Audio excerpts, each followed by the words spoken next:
Hello, everyone, and welcome back to DSP versus the Internet, episode 67. We're now heading into part 3, which looks like this will be the final Ultra member clips, and then we're going to roll into the standard submissions tier, which is a randomized playlist where everyone has an equal chance to be watched. The next video is political, but at the same time, I'm interested in this topic because this is hot topic, what just happened in U.S. history.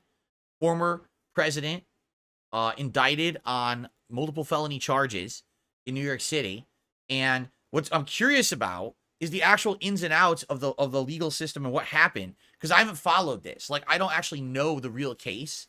I mean, it's funny, though, because it really depends on who you listen to. For example, the name of this video is Trump Found Guilty, Key Trial Moments That Led to Hush Money, and it cuts off. It doesn't even show the whole title. Hold on. Led to Hush Money Conviction, right? Former President Donald Trump found guilty of covering up a hush money payment to porn star Stormy Daniels after a 5-week trial. Is that true? Because I'll be honest with all of you. Depending on where you go, other places will outright say that's completely false. Like, the trial wasn't about that. It was about he like misrepresented his business or something like that, and that's what he was convicted of. That has nothing to do with hush money. It has nothing to do with any of that. But that's all that the news medias are saying to make it sound worse. I don't know. I actually don't know. All right. So let's listen. Let's see what we can learn. It's only a 5-minute video. Let's see what we can learn from the video. But I'm curious, again, with our American, you have to understand something. With the American system of news, all of our news is skewed one way or the other. It's sad. There's like no neutral party reporting news. It's either all to the one side or all to the other, right? If this case was about his business misclaiming income, misclaiming payments, and tax evasion and things like that, how can you say this was a hush money trial? He wasn't on trial for that. But let's find out. Let's see what the video says, okay? Let's see. Donald Trump was found guilty of felony charges for his role in covering up a hush money payment to porn star Stormy Daniels. Mother Teresa could not beat these charges. These charges are rigged. The whole thing is rigged. WSJ's courts reporter Corinne Ramey watched it all unfold inside the courtroom. She walks us through key moments from the trial and explains what the verdict means for Trump. At the center of the charges against Trump were dozens of documents, including 11 checks, 11 invoices, and 12 entries in Trump's general ledger. This was ultimately not a trial about an affair. It was a trial about business documents and a cover-up, right? Absolutely. Trump was charged with 34 counts of falsifying business records. Falsifying business records in New York is a misdemeanor, but here it's a felony because prosecutors had to show that Trump was seeking to commit or conceal a second crime. Prosecutors argued that the reason Trump falsified business records was to cover up a conspiracy to illegally promote his election to the presidency. A conspiracy, they said, that involved Trump, his fixer Michael Cohen, and the publisher of the National Enquirer, David Pecker, who worked together to catch and kill stories damaging to Trump's campaign, like the story about an alleged affair with porn star Stormy Daniels, who Cohen paid $130,000 to silence in the final days of the 2016 campaign. Trump has denied the affair. The prosecution kicked things off by calling Pecker to the stand to outline the conspiracy. They establish not only is there a conspiracy, but there's a specific moment when this supposedly begins. So they have this meeting.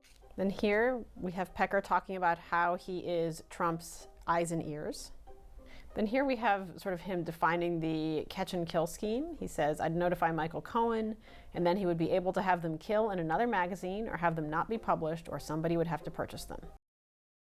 I would notify Michael Cohen, and then he would, of what?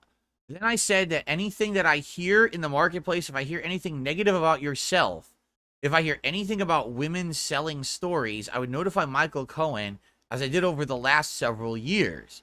I would notify Michael Cohen, and then he would be able to have them kill in another magazine or have them not be published, or if somebody would have to purchase them. So what he's saying is the guy who is the head of National Enquirer, which is a magazine, it's a tabloid magazine, so it's meant for gossip and negative shit like this. He would keep his eyes and ears open, listening for negative stories about Trump involving women. If he heard one, like some woman claiming that Trump did this or had sex with her or did that or whatever it may be, right? He would notify his then attorney, Michael Cohen, And then Cohen would contact them to try to buy the story out. So basically, don't talk about this story in the public because we don't need the negative publicity, or have a way to get it not be published. So basically, quiet them. If a woman came out and said, I have something negative to say about Trump, and it seemed like it was a really bad thing, that he would tell his lawyer, and his lawyer would try to kill the story. Okay. Gotcha. I don't know anything about the legality of this whatsoever, if it's legal or not. Okay. Okay, let's continue. Pecker also testified that he helped buy and kill 2 stories that could be damaging to Trump in order to help Trump's campaign. After establishing the conspiracy, prosecutors called Hope Hicks, Trump's former communications director, and they took jurors back to the weeks before the 2016 election. Hope Hicks was important because she talked about how the campaign was in crisis mode in responding to the Access Hollywood tape. I don't even wait. And when you're a star, they let you do it. You can do Oh, anything. this one. Grab them by the pussy. She explained to the jury why the hush money payment was really responding to this crisis within the campaign and was not made for purposes of Melania or Trump's family. So basically, Trump is a gross dude, and he's said and done gross things, and he doesn't want it to get out in the public because he's afraid it's going to kill his chances to be president.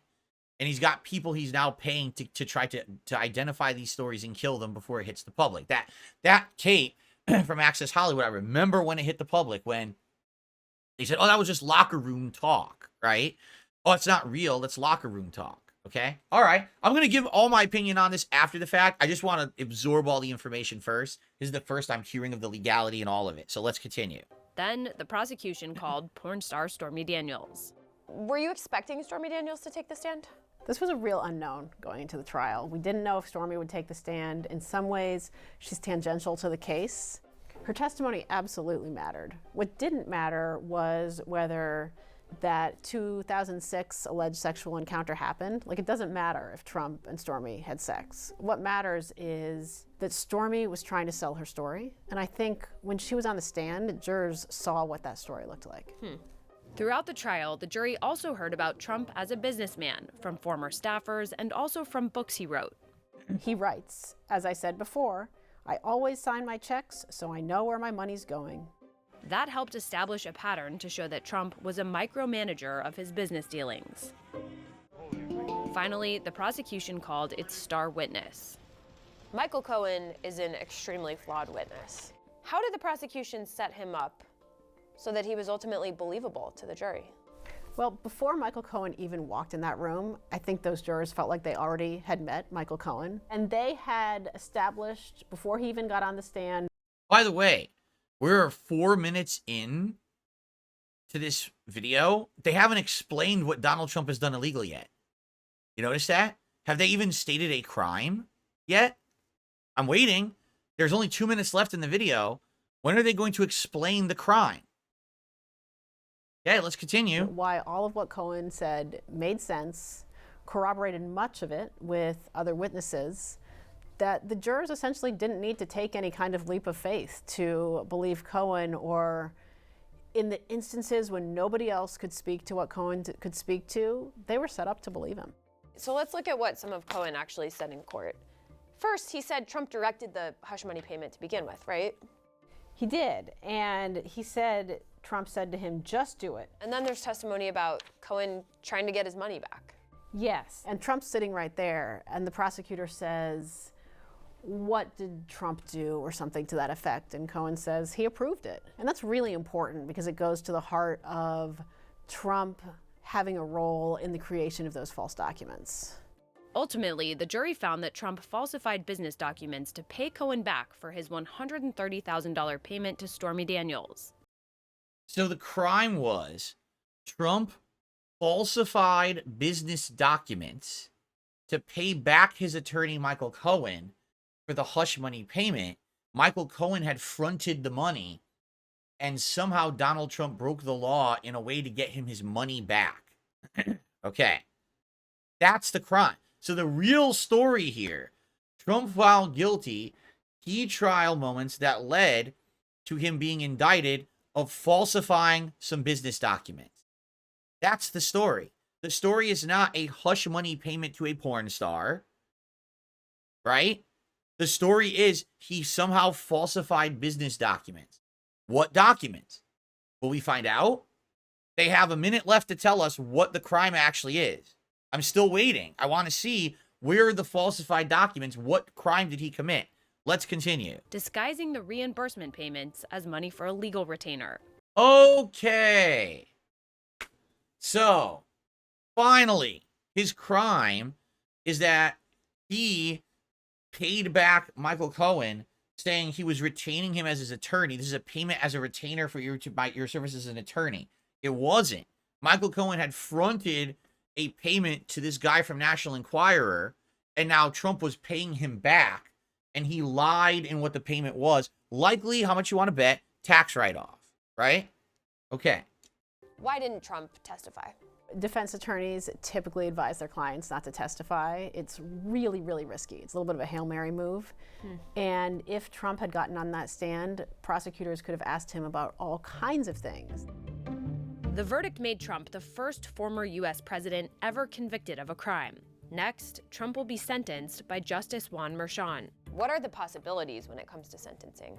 He's got a full menu of possibilities. Probation, he could give him a jail sentence. He could give him essentially no sentence at all as long as he doesn't commit another crime. Trump, who faces 3 other criminal indictments in separate cases, has denied wrongdoing and has painted the trial as a politically motivated sham. Trump has plenty of legal issues to grapple with as he campaigns. How all of this plays out is really up in the air if he becomes president, because it's unprecedented. Okay. So, that's the video. Literally, the entire video is worthless except the moment where they explain the crime. None of it mean anything. It was all nonsense. And even the titling of this video is deceptive. This is completely wrong. The title of the video is... What just happened? I didn't want to do that. Ooh, that's... There we go. The title of the video is... Trump found guilty, okay, key trial moments that led to hush money conviction. There is no hush money conviction. Even the title of the video is a lie. This is what I hate about American journalism. He was not convicted for hush money in any way, shape, or form. He was convicted of saying that he paid someone for a reimbursement of a payment, but he lied and said it was a legal retainer fee instead. And the reason he lied likely is a tax write-off. Like if you say it's a legal retaining, probably it's classified differently for business purposes than if you say, oh, I'm just paying someone back that I owed money, right? So literally the title's wrong. I hate a fucking American journalism. This drives me fucking nuts. What was the purpose of seeing those people talk in the video? Zero. This video has zero purpose. It's a garbage video to mislead people by the title. And this pisses me off. It does, okay? Now, here's the thing. I want to be very clear with all of you, okay? I don't like Donald Trump. I'm going to tell you this outright. I have some personal experience with this man when I used to work at the helicopter company that I worked at, okay? He had an account with us. He had helicopters that he operated in and out of New York City at Trump Tower and other places. He would fly himself in and out. And basically, his account with us was a joke account. And what I mean by that is everyone knew about it, okay? This man, the reason that he's such a shrewd businessman is because he is known for bending the rules as much as he possibly can, all right? He owed us hundreds of thousands of dollars and wouldn't pay the bill. He wouldn't pay the bill at all. And then we'd have to call, like we're a collections agency, which we're not supposed to do. We got to call, hey, are you going to pay anytime soon? Are you going to pay your account? And then the funny part was, he would then have his people call us. We desperately need this for the helicopter. The helicopter broke down and we need this piece and this piece. We're like, that's great. Are you going to pay the bill you owe us of $300,000 that you never paid? And then all of a sudden he would pay it. Or he would say he's going to pay it and he would pay the first $100,000 and not pay the rest. But now I need the part. Okay, I guess we'll give him the part. So we'd send him the next part and then he wouldn't pay the bill. That's how this guy operates. This is his shrewd business is just basically skirting the realm of what's allowed in the law. Technically, our company could have sued Donald Trump for hundreds of thousands of dollars that he owed us and didn't pay us, and we could have gotten all that money, but we never did. But this is just what I mean. This is the way this guy works, okay? I would bet that he's probably done ridiculous amounts of this kind of stuff over his lifetime as a businessman, okay? Probably this is just known that business people operate this way. Classify it as this, do it as this, say it's this when it's really this, but get away with it and make tons of money and get tax write-off benefits and all of this shit, right? I mean, weren't they even saying that the other thing that he's in trouble for is because he overestimated income or something so he could get a bank loan to do something? You know, this is stuff that people do all the time. All right? Now,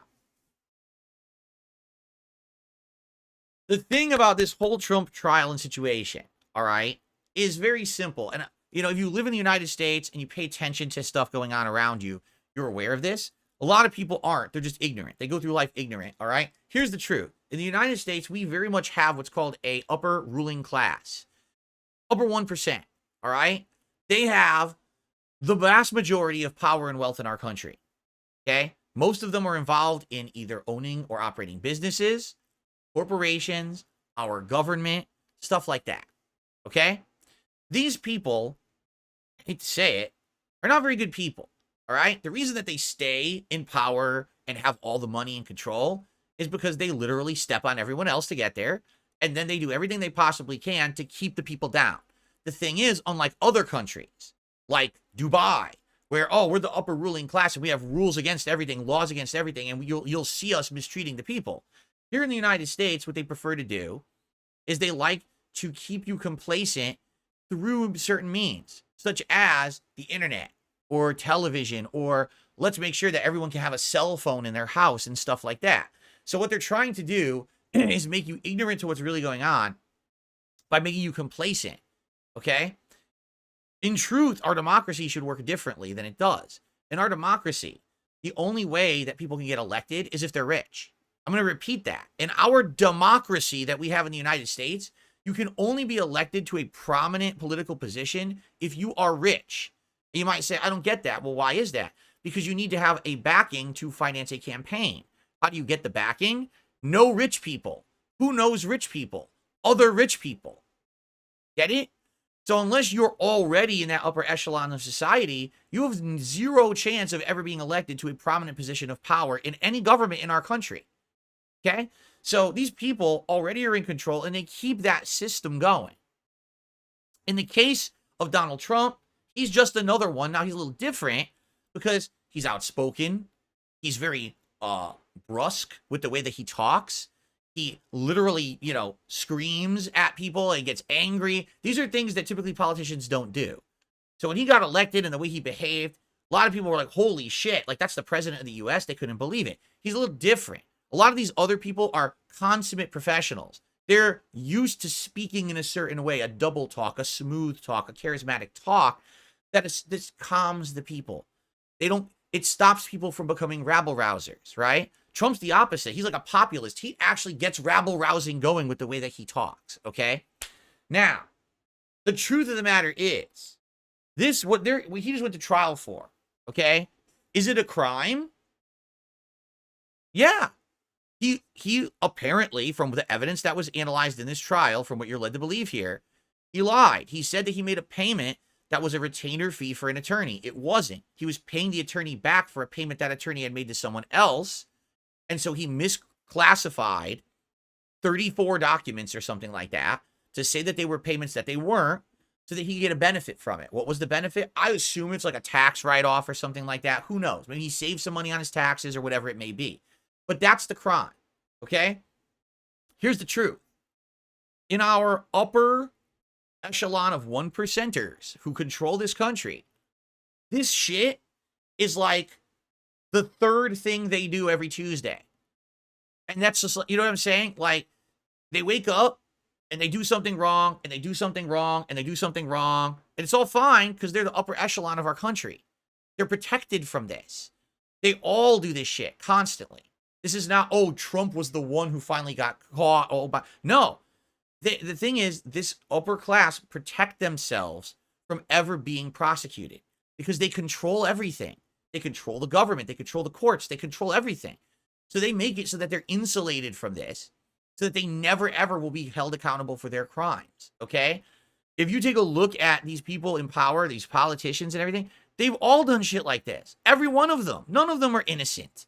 There's no Mother Teresa's in our fucking Congress, our presidency, none of it. They're all people who have been doing these heinous things.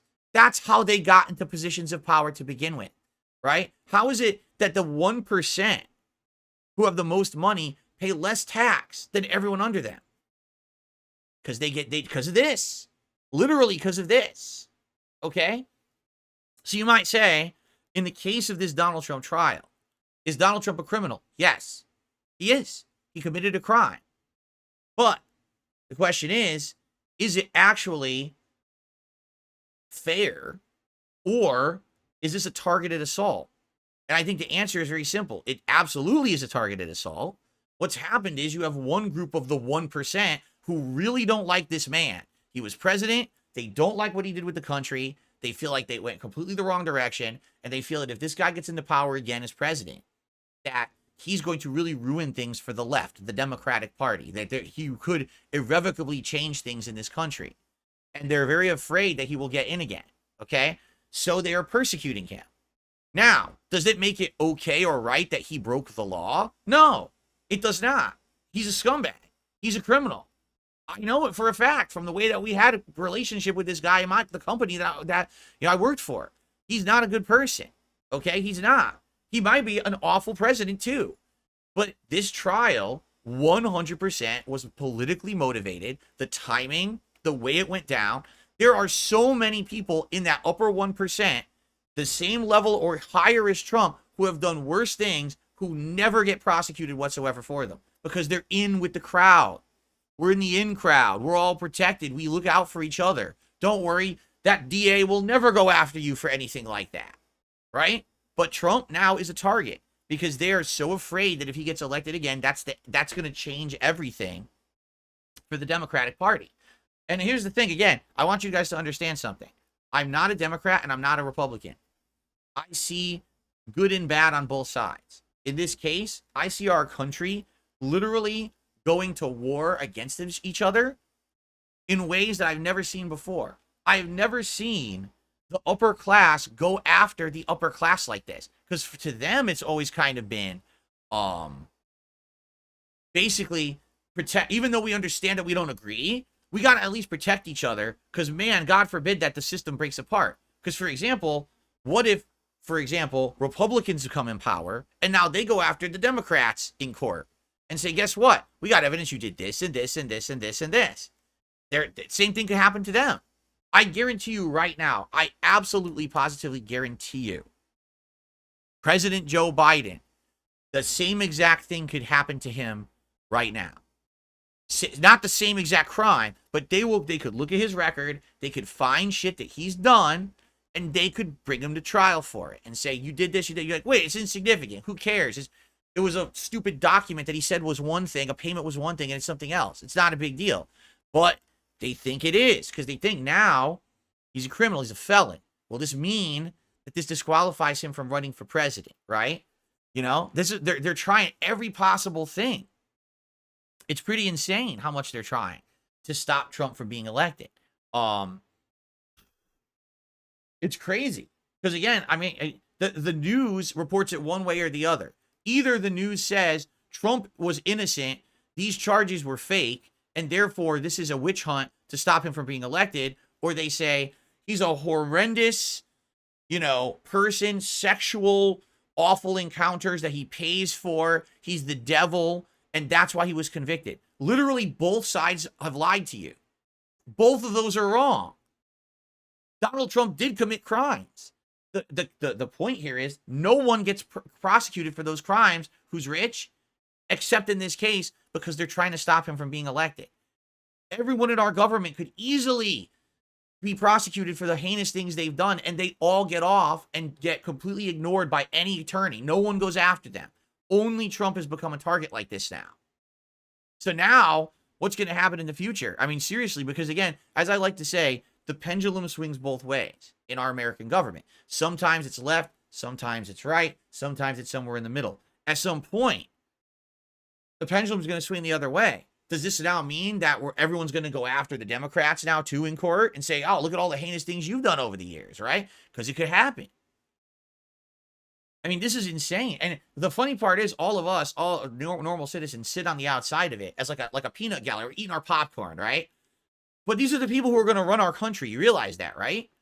It's like two schoolyard groups of kids who hate each other, two gangs of kids. And they're pulling pranks on each other and they're happening, you know what I mean? And we're just sitting here eating our popcorn. Oh, well. Did you ever think that maybe, just maybe, both sides are wrong in this case? That maybe we are the ones who have allowed this wool be pulled over our eyes and think that this is a democratic system?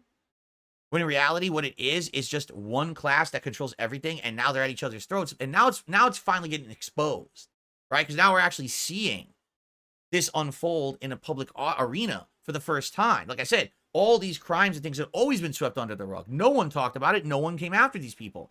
Now they are in this case, and now it's almost being exposed like, whoa, I wonder what's really going on here.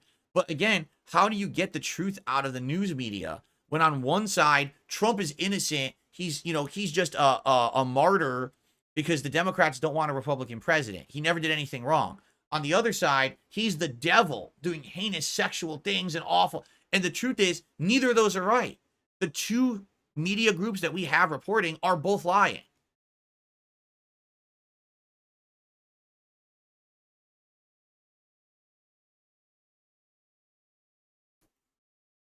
Here's the funny part about it. When you get elected to public office, you know what that's called? You're a public servant. You're supposed to serve the public when you get elected to any position of political power, right? So how is it that these people who are in charge are an upper ruling class who are all filthy rich, set for life, never held accountable for crimes? Like what, huh? What is going on here? We have concrete examples of people who are in our government knowing or having insider knowledge of a corporation because they know the people who are involved with the company, who will do like a political buy. They'll go and buy stock or sell stock. And then all of a sudden, there's a shift with that company and that politician makes insane amounts of money. Is it insider trading? Probably. Does anyone ever look into it? No. But it happens all the time. This is how they stay rich. This is how they stay in power. They're friendly. They're friendly with these people. They're in on it with these people. These people who run these corporations and everything. You know? It's crazy. And it's just, well, we're the American public. I guess we just got to accept it. No, we don't. No, we don't. But the thing is, it takes change. It takes someone who's, first of all, it takes someone who actually understands the system and how this works to expose it, to actually show that no one on either side is actually clean, that they're both scumbags, and that they're all just trying to control the normal people under them who don't really understand what's going on, because you either saw the Wall Street Journal article saying Donald Trump is a sexual evil devil, or you saw the Fox News article that said Donald Trump is an innocent fucking Mother Teresa character and is just being persecuted, when both are lies. People need to know the truth, and they don't get the truth here in the United States. And quite frankly, it's much easier to side on one side or the other and say good, bad, good and evil, right and wrong, than it is to see the world as it is, as just a lot of shades of gray and everyone trying to get by. I think what it is a lot of people, at least here in our country, prefer to have a feeling of safety and feel like, well, the people in power are smart and they know what they're doing and they have what's best in our interest in mind. So for us, let's just, that way we can just live our lives. I don't ever have to worry about anything in the government or nothing. I'll just lean back. I'll come home. I'll work my 9-to-5 job that I don't like. I'll come home. I'll raise my family. I'll pop a beer open, smoke a doobie, watch some TV, go on the internet, fuck around. My kids are playing Fortnite. That's life, right? But in reality, people just don't want to be informed on what's really going on. They don't want to be involved in this process. They don't want to be exposed to the truth, because then, oh my God, it's kind of like that movie They Live, right? Where Roddy, I know it's funny, Roddy Piper, the pro wrestler, was the main character, but he thinks everything in life is fine. And all of a sudden he puts on the glasses and he sees all around him the truth of what's really going on around him. He's like, holy shit, there's aliens controlling everything. But no one knows this and no one cares because they're all so complacent. No one gives two shits. So then, of course, the whole movie's crazy. He's trying to expose these aliens and kill them all and stuff like that. But point is, we have a system that controls our populace. We do. But the populace is just too ignorant to care. Oh, well. I'm happy to watch my Wall Street Journal video that, you know, highlights the key parts of the trial and literally skips over the whole point of what the trial was and actually says it was a sexual hush money trial when it wasn't. Actually title the video that way. You're supposed to be a reputable journalistic source of information, and the name of the video you published on YouTube is a lie. This was not a hush money trial, you liars. It has nothing to do with that. It has to do with him misclassifying a payment. All right. Anyway, that's what I have to say about that. In order to get some variety, let's watch one more video in this clip here.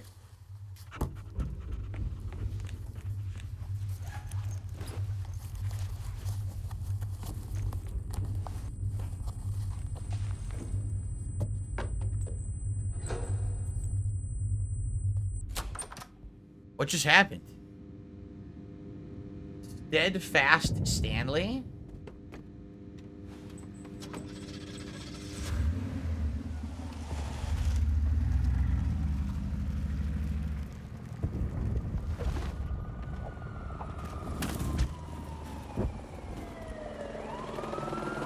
So they're evacuating. Oh my god, it looks like there's something going on. Insane. Look! Disaster protocols. Oh my god.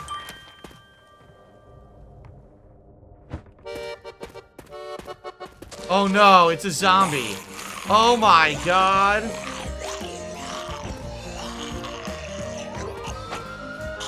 Haha!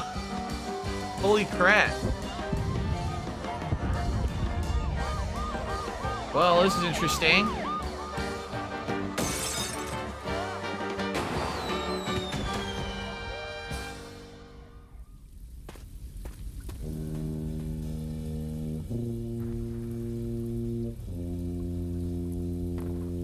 Wow.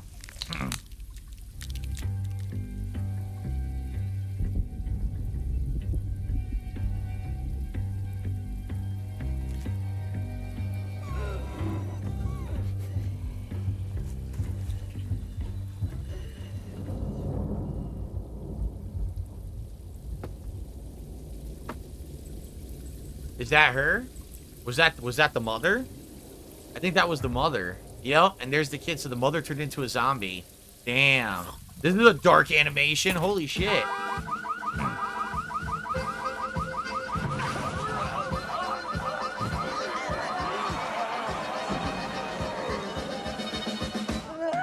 Yep.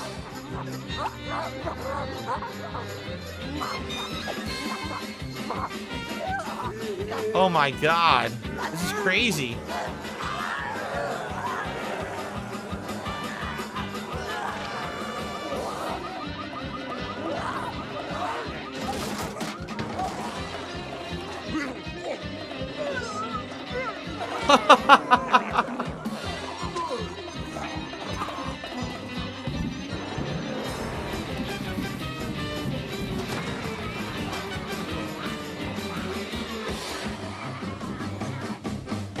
The music is actually exciting. The music is great.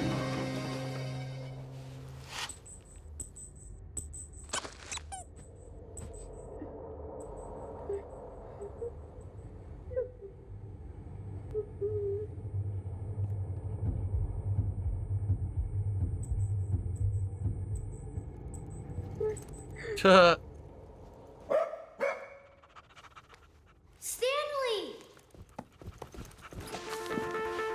Oh, Stanley, good boy. Wow.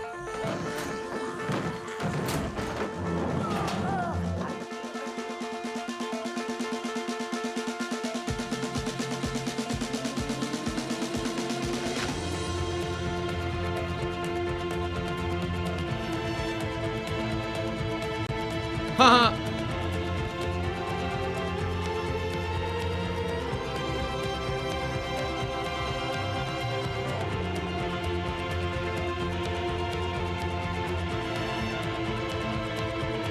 it. Dogs are not our whole life, but they make our lives whole. Huh. Wow, that was a really good short animation. At the very end, I'm tearing up. Holy crap. That was a really cool animation, huh? Gave you the feels. The feels. All right. Well, we are halfway through DSP versus the internet for this week, folks. Thanks for watching. When I return in the next part, we will now be going into the standard submission tier, which means it's a randomized playlist. Everyone's video gets tossed in there, and we'll see how many we get through this week and what people have submitted for subject matter, okay? All right, guys, thank you so very much. See you in the next part.